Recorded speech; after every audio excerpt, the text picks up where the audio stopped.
Joining us now here on set in New York is Texas State Rep. Mihaela Plesha. She's the vice chair of the Texas House Democratic Caucus.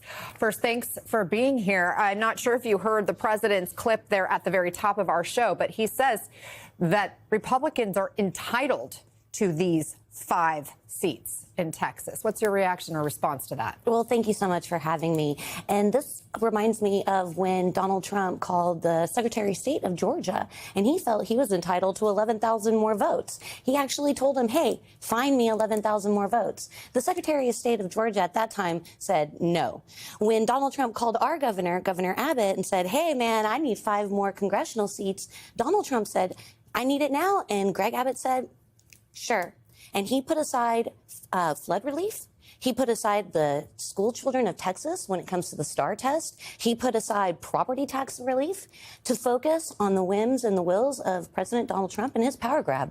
And so this special session in Texas ends August 19th. You are here in New York right now, not in Texas, obviously. How long are you planning to stay away? We need to stay away as long as it takes to save democracy, not just for Texans, but all Americans. This has grave implications for every voter in the United States of America. If we draw these maps mid-decade, we are going to be changing the landscape of how Congress is going to be elected. And let me just say, last year, North Carolina, nobody was paying attention. That was a state that had a 7-7 congressional delegation. They went in, they did mid-decade redistricting, and now they have a Republican majority. That Republican majority is what passed the big bad bill.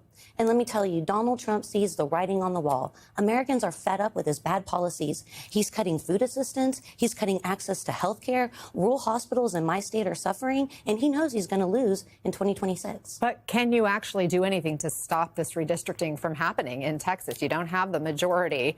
The governor could just keep calling special sessions, couldn't he, until everybody's back, and eventually there'll be another session of your House reconvening. Governor Abbott doesn't represent Donald Trump. Governor Abbott represents all Texans, Republicans and Democrats. And we saw an overwhelming number of Texans come and testify saying they don't want this. If Governor Abbott calls another special session, Democrats are ready to get to work on flood, on recovery, on STAR tests, and on property tax relief.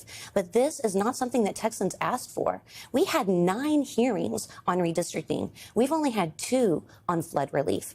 And on the anniversary, the 1-month anniversary of this catastrophic flood, where we lost over 130 Texans, majority of them children, Texas Republicans didn't put flood relief on the agenda. They didn't put recovery on the agenda. This is on the anniversary of the catastrophic flood. They put redistricting. They're doing Donald Trump's bidding. They are not working for the people of Texas. They're the ones that have abandoned their posts. Some of your Republican colleagues actually voted to approve civil arrest warrants for you and your fellow Democrats in the state. Are you worried about that? And are you surprised by that move? I'm not surprised. This is typical of my colleagues in the Texas House. They love to posture in this way.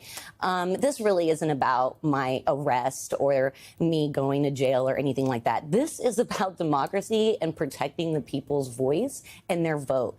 They have gone in with AI, with precision to draw these maps to limit the voice of majority populations in Texas. And that's wrong, and that's worth fighting for. So if I go to jail for that, let's go. I want you to quickly listen to the House Speaker there in Texas saying this about you and the others who fled the state. Some of our colleagues have fled the state in their duty. They've left the state, abandoned their posts, and turned their backs on the constituents they swore to represent. They've shirked their responsibilities under the direction and pressure of out-of-state politicians and activists who don't know the first thing about what's right for Texas. What message are you trying to send to your constituents? The message that I'm telling my constituents is that I am hard at work for them to protect their voice in the Texas House and in the Texas Congress. This is about making sure that people have access to representation. What we are seeing Texas Republicans do is pick their voters. Redistricting should be about representatives, not about manipulating for public power. And that's what we're seeing. This is wrong. And especially in the mid-decade, we're not doing this because we've gotten new census data or new information about our populations. We're literally doing this because Donald Trump called our governor. So I think it's a little hypocritical for our speaker to say that we're doing the bidding of D.C. politicians when the only reason we had that vote yesterday on the House floor was because of a D.C. politician asking us to be there to vote to give him more power. Mihaela Plesha, thank you very much for being here. We appreciate your time and your perspective.